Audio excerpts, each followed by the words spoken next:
Chers amis, bonjour. Nous sommes le lundi 26 mai 2025. Il est 10 heures. Quelques news de l'Arménie de l'Artsakh et de la diaspora arménienne.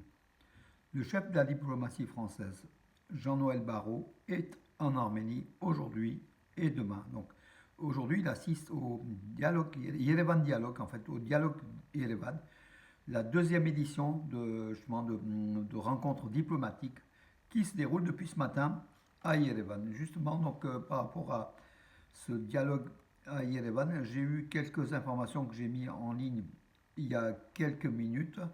Je vais vous les lire si vous voulez bien, mes amis. Donc, Nicole Pachinian, le Premier ministre arménien, donc lors de ce dialogue à Yerevan, il a affirmé qu'il ne peut y avoir d'Azerbaïdjan occidental sur le territoire souverain de l'Arménie. Nous constatons qu'il existe des revendications territoriales contre l'Arménie dans la constitution azerbaïdjanaise, mais nous n'avons pas soulevé cette question séparément, pensant que cette question sera abordée dans le texte de l'accord de paix.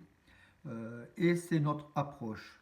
C'est ce qu'il a déclaré donc ce matin à Dialogue d'Yerevan lors du deuxième forum international en présence de nombreuses personnalités politiques invitées du monde entier. Hein, voilà. Donc, le Premier ministre arménien a également affirmé que ces dernières années, l'Azerbaïdjan a commencé à considérer comme environ 60% du territoire souverain de la République d'Arménie comme faisant partie de l'Azerbaïdjan occidental. Voilà. Nous avons dit à plusieurs reprises qu'il ne peut y avoir d'Azerbaïdjan occidental sur le territoire souverain de l'Arménie, a déclaré le Premier ministre arménien. Voilà.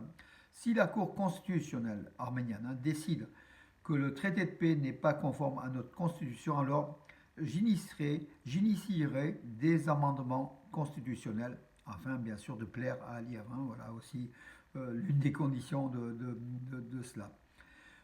Entre-temps, le chef de la diplomatie arménienne, Arat Mizoyan, toujours lors de ce dialogue à Yerevan ce matin, a affirmé le nettoyage ethnique n'est pas une horreur lointaine. Il s'est produit sous nos yeux et nous l'avons vu. Voilà, lors de ce forum à Yerevan, qui a pour titre en fait naviguer dans l'inconnu. Donc en fait, par rapport aux incertitudes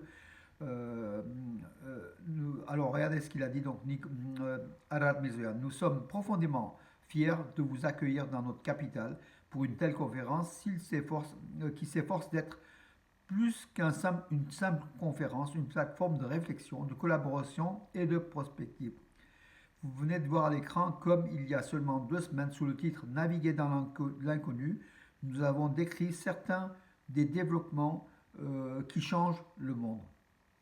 Il est évident que si il dit en résumé donc, que le monde change de façon incroyable, et une évolution, un bouleversement même, voilà, ces derniers mois, et que voilà, il faut réfléchir et que l'Arménie n'est pas en marge de cela. Il faut tenir compte dans la diplomatie internationale de ces changements radicaux intervenus donc, au sein de la planète en fait, hein, et des diplomaties internationales.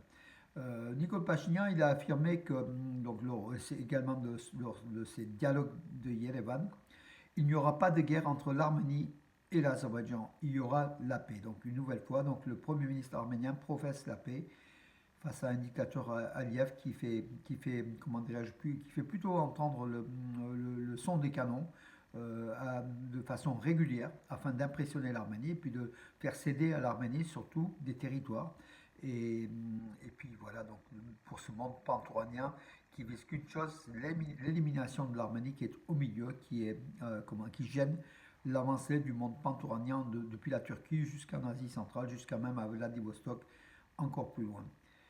Voilà mes amis pour le début donc, de ces rencontres de Yerevan qui est l'information phare de la journée hein, qui se déroule à Yerevan. Et puis donc oui en information donc c'était plutôt calme hein, ce week-end. Le Catholicos Karikin Dodecmiadzin a remis un prix à Arthur Grants, c'est un Arménien, hein, un richissime Arménien, Arthur Grants, dont la philanthropie a conduit à la construction de l'église arménienne Saint-Grégoire l'Illuminateur sub Krikor Lusavoric à Minsk, capitale de la Biélorussie. Voilà, il a reçu la plus haute récompense de l'église arménienne, la médaille sub Krikor Lusavoric également, hein, donc remise par le Catholicos Karikid II, à ce bienfaiteur de la nation, Arthur Grants. Voilà, bravo aussi à lui d'avoir financé dans la capitale de la Biélorussie, donc une église arménienne, et on en avait besoin. Voilà mes amis, je vais juste vous donner peut-être une ou deux petites informations. Donc en sport aujourd'hui, bien sûr, Roland Garros qui a débuté déjà hier, hein. Aujourd'hui, Elina Vanessian tout à l'heure à 11h20. Et puis Karen Trachanov, donc nos deux Arméniens, Elina Vanessian sous les couleurs de l'Arménie, Karen Trachanov sous les couleurs de la Russie, qui tenteront de réussir donc des matchs. Donc voilà, donc ce lundi. Elina Vanessian, c'est surtout elle, puisque c'est les couleurs de l'Arménie, hein, que je vais suivre tout à l'heure. Elle affronte, elle est 40e tête de série, hein, mondiale, sous les couleurs de l'Arménie, encore une fois. Elle affrontera au premier tour, donc à 11h, oui, 11h, 11h20, l'Ukrainienne Angelina Kalinina, 83e tête de série mondiale. Voilà, donc en espérant que l'Arménienne Elina Vanessian puisse gagner, puis faire quelques belles rencontres dans ce tournoi donc, de Roland Garros, qui est l'un des plus prisés de la planète, hein. Et Karen Khachanov, l'arméno-russe, classé 24e mondial, il affrontera l'Australien Alexander Vukic, classé 78e au premier tour. Donc ça sera à 13h20, à partir de 13h20 aujourd'hui, si le temps permet. Voilà, tout simplement, c'est souvent décalé, hein. Voilà mes amis pour aujourd'hui. Et puis oui, bien sûr, pas ce vendredi, donc 6 juin, voilà l'affiche de l'association culturelle Arménia. Le débat, donc voilà, vous pouvez lire, donc l'Arménie peut-elle disparaître? Bien sûr, c'est une question critique, mais nous avons la réponse, mais il y a des risques de cet appétit pantouranien entre la Turquie et l'Azerbaïdjan qui en veulent à l'Arménie, qui ne veulent pas la paix, qui veulent une chose, finir peut-être avec les restes de l'épée, comme avait déclaré Erdogan lors de la guerre de 44 jours en Artsakh. Voilà mes amis, débat donc d'Arménia ici à Bourg-Clévalence, ça sera le vendredi 6 juin à 20h30, salle Chevalier de la MJC Jean Moulin. On en reparlera. Bonne journée en tout cas aujourd'hui et je vous souhaite, voilà, je vous donne rendez-vous à demain. Bonne journée.